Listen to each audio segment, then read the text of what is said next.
On high school campuses across the nation, students congregate and interact daily. They are typical teenagers doing what typical teenagers do. Yet one group stands out, and they are on every campus. They are dress code violators. Every day he carefully chose his wardrobe. He had cultivated his attire based on the fashion exhibited by his role models. He chose the designer labels, matched the colors, and pressed away any stray crease. But little did he know he was guilty of dress code violation.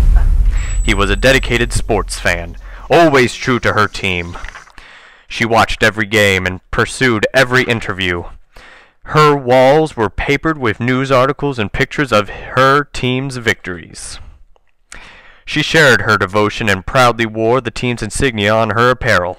But one fashion choice was all it took to make her a dress code violation. His hat was not sanctioned by the school. The team logo did not match the school mascot.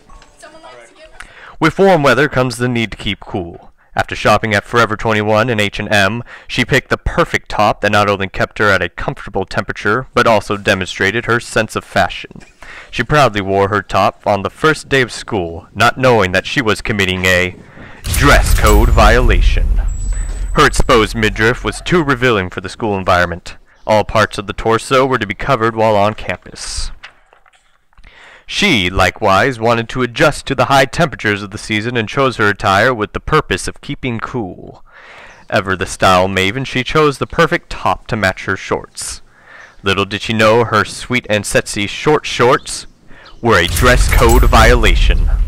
All dresses, skirts, and shorts are to be no shorter than the tips of the fingers and when held at the sides.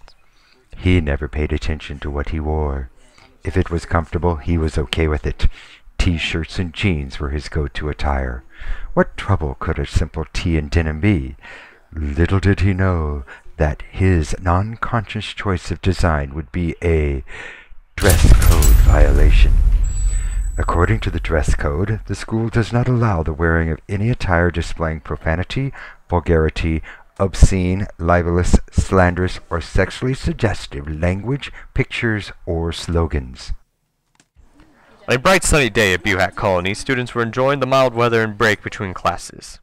On her normal patrol of the campus, the liaison noticed something not quite right with the group. Arming herself with the appropriate tool, the liaison determined that one of the students was guilty of dress code violation. All tops must have at least 1-inch strap and no off-the-shoulder tops or exposed undergarments are allowed. She made sure she followed all the dress code rules. Her pants were pulled up. There were no logos or prohibited designs emblazoned on her clothing. Her shoulders were covered and her shorts were long enough. Yet, she too was guilty of dress code violation. Her stylish top had strategic placement of sheer material that a shadow of her bare midriff was exposed. The lightweight fabric offered a glimpse of what was encased in the drapery of her top. Even though it was covered, her midriff was exposed and in violation of the school attire guidelines. All upstanding students with no intent on crossing the line and becoming hardened criminals, all striving to succeed in the academic world. Yet, all are guilty of dress code violation.